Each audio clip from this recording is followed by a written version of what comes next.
Hello and welcome to the very first episode of the Career Clinic, brought to you by Hoop Recruitment. I'm Joanna Thomas and I am beyond excited to kick things off with an absolutely brilliant guest who will really inspire you. Today, you're going to hear an interview I had with Dr. Bethan James, who is an accomplished astronomer at the Space Telescope Science Institute and a passionate advocate for education and equality. Bethan has dedicated her life to exploring the mysteries of the universe, and her story is one of resilience, hard work, and following your passion. I hope this podcast becomes your go-to for inspiring stories, career advice, and frankly, just a little bit of time to focus on you. So, without further ado, let's dive straight in. Here's my conversation with the fabulous Dr. Bethan James. Enjoy. Thank you so much, Bethan, for taking the time to talk to me today. I'm so excited to hear about your experiences, your advice to our listeners, and to learn more about your role at the Space Telescope Science Institute.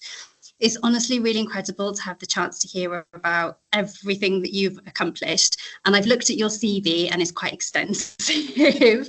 And it's such a fascinating field. So yeah, to start, I'd love to take things back to the very beginning. Can you tell us a bit about what Bethan was like as a young girl growing up?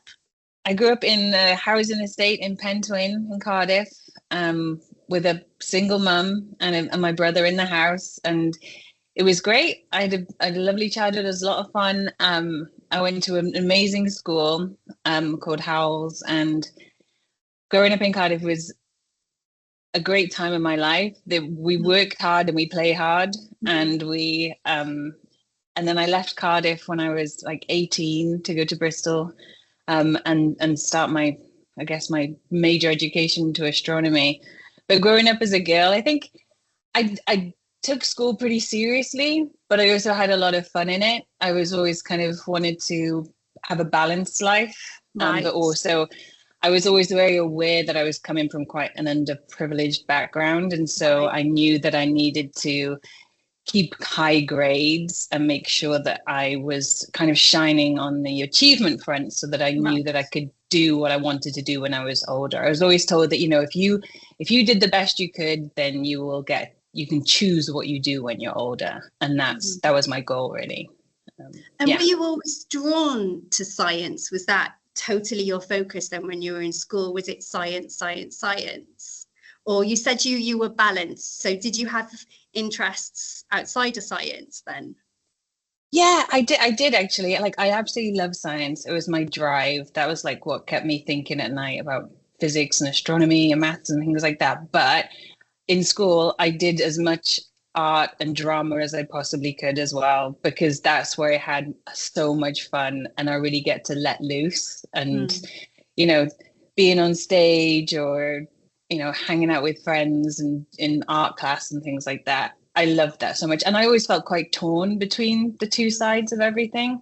Right. But I kind of knew that having a career in astronomy and science would be more fulfilling in the long run. And I could maybe do the drama art side of things as like a hobby on the side. I did both things. I wasn't all though I had chemistry camp and chemistry club and all this stuff. I was also going to drama club, and You think then, Bethan, that your interest and participation in other subjects like the arts, theatre, helped with your career? And actually, even though obviously it is very much science-based, some of those other subjects have really helped mold who you are and help with your career in astronomy.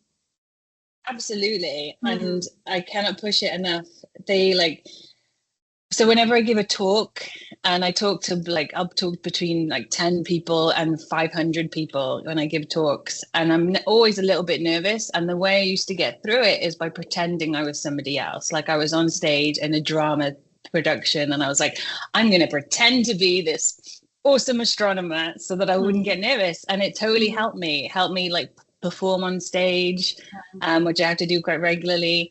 And also there's a lot of writing and reading involved, and you have to be quite creative when you write for astronomy, like when you're trying to write a pitch to use the telescopes. And so it all folded in and it all helped. And the creative thinking part of things really helps in science. Yeah. That's super interesting to think that actually, even though it is all science-based, that actually having those other subjects within the arts and the creative side of things really, really helped you get to where you are now. Yeah, absolutely. Can you take us back to, I guess, the moment or perhaps the first experience that first ignited your passion for astronomy and space? Yeah, I mean, it was quite clear in my mind. So I was always asking my dad tons of questions, weird things like, what is inside, what is air, or like what's in space? And he would tell me about infinity. And I was obsessed with this concept of space just going on forever and ever, because that honestly, it helped me go to sleep at night, because it's just absolutely nuts to think about it. It just doesn't end. And I remember once we were driving back from Scotland, down through Wales, like down through all the dark parts of Wales, and the night sky was just blazing. And he stopped the car, and everybody else was asleep in the car other than me.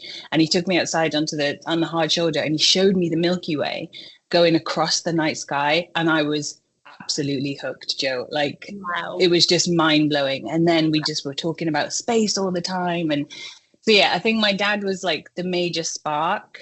And then I just didn't stop. It was just and then you got a PhD, and then you moved to America. I just couldn't stop. But it wasn't much about planets and stuff. I like planets in the solar system, but I was always interested in galaxies. Right. And I loved the bigger picture, this bigger concept of space. Like, Mars is all right, but the Milky Way and all these thousands of millions of other galaxies it's incredible. And that's what started it all. Given that it is such a fascinating subject, this might sound like a little bit of a strange question, but what has kept your passion alive over the years for galaxies, and how has it evolved?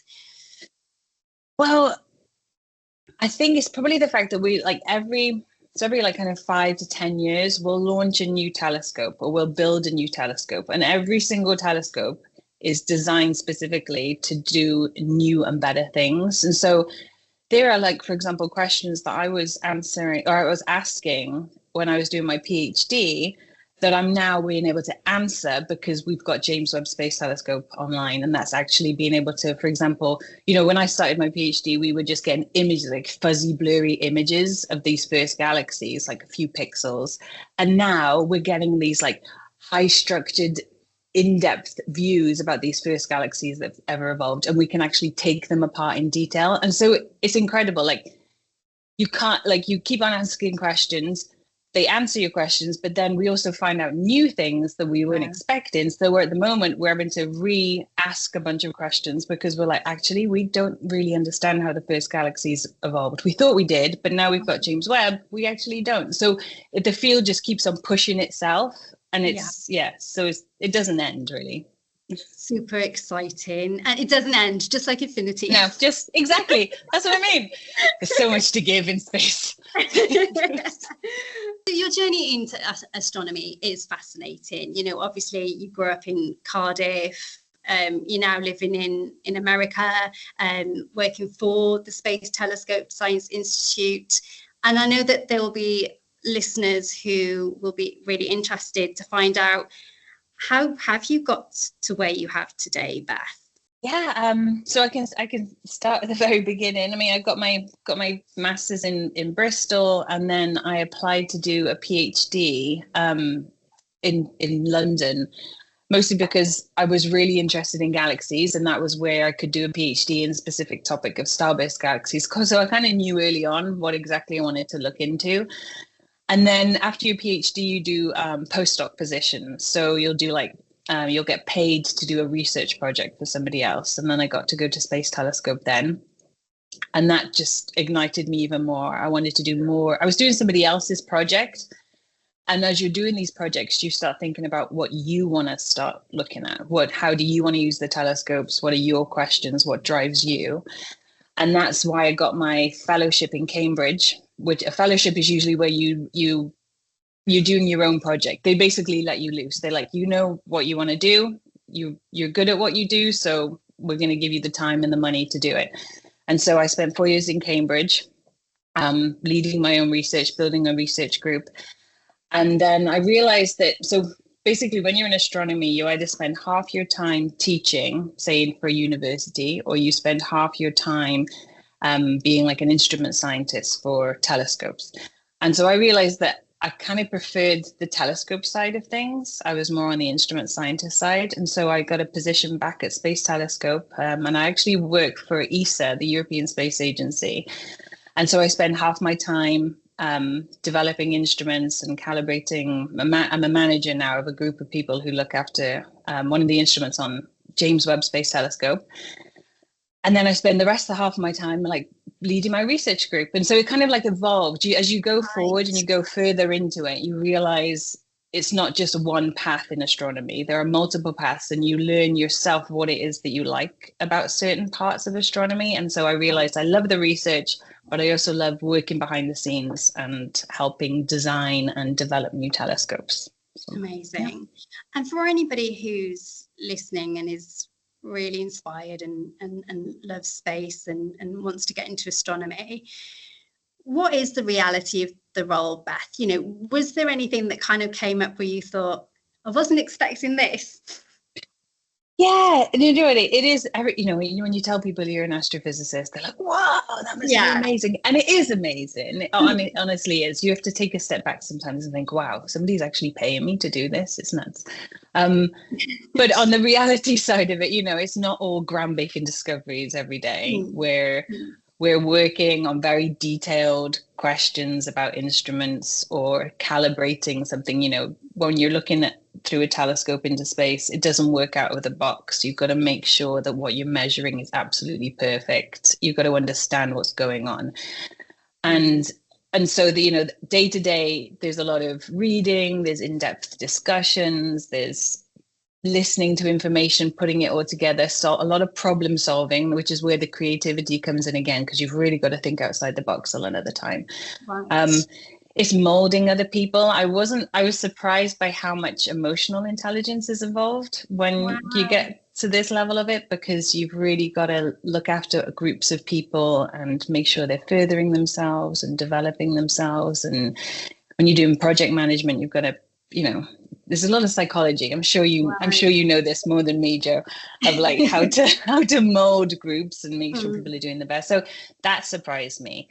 And also the amount of writing surprised me as well. Like I loved English, but not this much. And so like, I spend so much time writing papers or writing research proposals, because to use telescopes, you basically have to win time on a telescope. You have to like pitch it. And so you have to write these documents that sells your idea, which you have to big up this idea as though it's going to be groundbreaking for astronomy. And you've got to put that across in words and pictures in a very and it's tough. It's tough. I didn't realize how much writing was involved. I'm okay with it now, but at the beginning it was a bit of a shocker. And a different period. I'm more comfortable with numbers. You know? Yeah. Well, I guess studying physics, but you would be. Okay, fab. Looking back, what would you say has been the most exciting point of your career to date? Has there been anything that really, really stands out for you?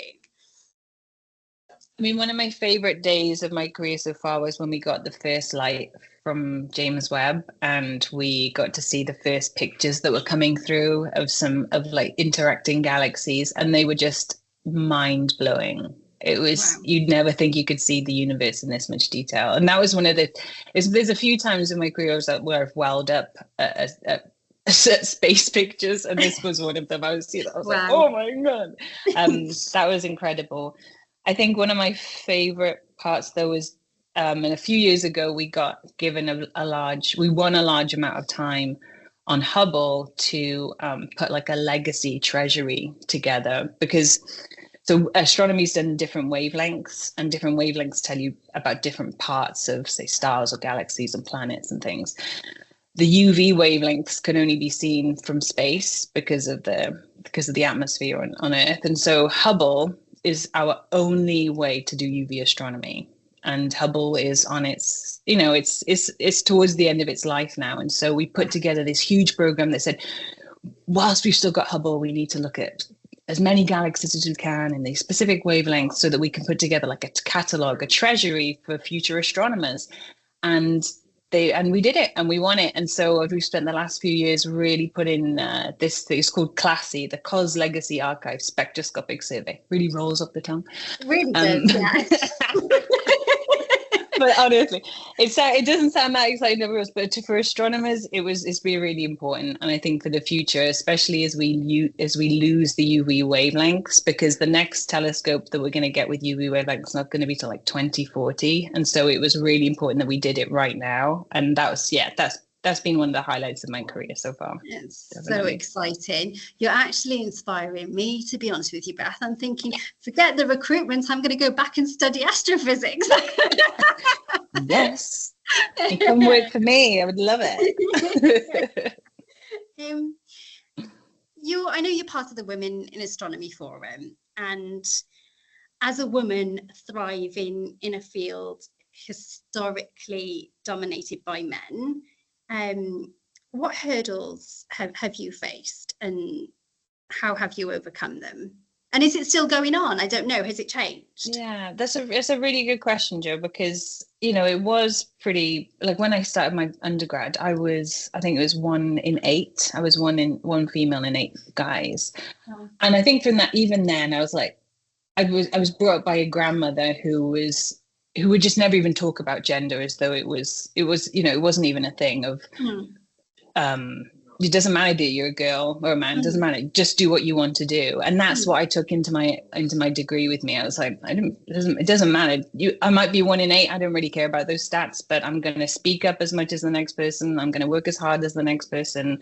And that stayed with me. So there's that side of it, is keeping a strong mind. But there is also the other side of it, is making sure that you're aware that the biases still exist and you speak up when you see them. And we do still see them a lot. I can give you an example for, when they do these reviews of these proposals to gain telescope time, for the last few years, we turned them into blind proposals. So you can't see who's written the proposal. So you can't tell whether it's a man or a woman. And this was a huge initiative that Space Telescope pushed for. And as a result, for the first times ever, we were getting more women winning proposals, because people didn't realize they were women writing the proposals. Wow, how telling is that? Right, exactly. So, and it's not just men. This comes from both sides. Women can be harsher on women. Men can be harsher on women. So it was just. So it's all about leveling the playing fields. When I write reference letters, I never use pronouns. Everybody's they them, just so they can just take off that. I just get rid of the underlying bias, because we're all prone to it. And I think it's about calling it out. I will regularly call it out if somebody has taken my idea or not given me credit. I will speak up, because it's just part of life, and it's not about blaming people. It's just about making people aware of their bias, and that's it. Fab. And what would you say to young dreamers, especially girls, who want to build careers in astronomy or science? Any kind of advice that you can give to somebody like yourself, who is maybe a young girl in Cardiff right now, who is passionate about science, and really dreams to kind of build that career? What do you think is the most important piece of advice you can give? Ooh, I would say, don't listen to people when they tell you it's going to be hard. Right. Because if you love it enough, it's not going to be hard. If you love it enough, you're going to work hard, and you're going to do exactly what you need to do to achieve your goals. And yet it's historically people think of as a difficult thing to get into. It's not. If you love it enough, it's not, you're just going to read, and you're going to absorb it all, and you're going to ask questions, keep on pushing yourself. and dream big and dream high, because you can do it. I could do it. That means anyone can do it, you know? Yeah. Oh, I love that. Amazing. And you're a mum as well. So a mum to two beautiful girls. Juggling a demanding career in science and personal life, Beth, it can't be easy. You make it look easy, but I'm pretty sure it's not all plain sailing. So how do you find balance, and have you got any advice for anyone in staying grounded and, you know? Yeah, I would say boundaries are really important, work boundaries. So I'm very clear with my team and my postdocs when I say I won't be able to email you on the weekends. I'm not going to read any of your work on the weekends or at night, because that's the time with my family. And I stop and start work when I should stop and start work. I don't bring my work home with me unless we're dealing with a major deadline, you know? And so I make sure that I give the time, and also it sets a good example, right? I'm like to give examples to everybody that I work with that you can have a family, you can still be successful, but you just need to be efficient when you're working, and you don't have to work the weekends, you don't have to work overtime. That's something that I definitely do. And somebody told me once as well, don't miss don't miss the ballet recital because you think the meeting is more important, because you'll go to millions of meetings, but there's only one ballet recital. And so I'm very strict on that as well. If I can, I mean, and I've been to almost everything. I'll go to the sports days, I'll go to the school trips, I'll do whatever I can, because, you know, my kids need to see that I can be a working mum, but I can also be a mum. And And at the end of the day, the job will always be there, won't it? You know, exactly. You're not going to get this time back with them. Space will be there. Well, we hope. Well, if it's not, we're not going to be here, so we wouldn't even know. Right. And then I guess in a parallel universe, Beth, in a completely alternate universe, seems like we're talking about space, where astronomy doesn't exist, what else do you think you would be doing? Honestly, I'd probably be like a goat farmer, because I love animals, and I especially love goats and donkeys. And so if we could, there's this donkey sanctuary and I follow them and I love it. And I think that's what I would do. I would just be with the animals all day, every day. Amazing. And rescue donkeys and goats. Amazing. You know, there's still time for you to do that though. Well, luckily we haven't got enough land for farm animals, but if we did, there would be donkeys on it and goats. Like, I love them. That's not what I expected you to say at all. But also one of the coolest answers to that question I think I've had. So that's amazing. Thank you. Nice. Thank you so much for taking the time to speak to me, Bethan. I know you're incredibly busy, so I really, really appreciate you taking the time out to answer my questions. And I know that anybody who's listening to this are going to feel completely inspired. And, you know, the advice that you've given has been amazing. Even just actually the reality of the role is super, super helpful for anybody listening. So I can't thank you enough. Thank you. Oh, you're more than welcome. And if there is anybody out there that is interested in getting on a career, just email me and I can point you in the right directions. There's plenty of routes for all different backgrounds. And so, I'm always open to hear from people. Brilliant, Fab. Thank you. Thanks, Bethan. No worries. So there you are. That brings us to the end of our very first episode of the Career Clinic. A huge thank you to Dr. Bethan James for sharing her incredible journey, her insights, and her passion for inspiring others to dream big. I hope you found this conversation as inspiring as I did, whether you're just starting out in your career or simply needing a reminder that your goals are within reach. I think Bethan's story shows us what's possible with determination, hard work, and a belief in yourself. If you would like to connect with Bethan or have any follow-up questions, simply drop me an email at joanna.j b.thomas@hooprecruitment.co.uk, and I'll be more than happy to put you in touch. Thank you so much for tuning in to our first episode. I can't wait to share more stories and career insights with you in the episodes to come. Don't forget to subscribe so you never miss an update. And if you enjoyed today's conversation, please share it with a friend or leave us a review.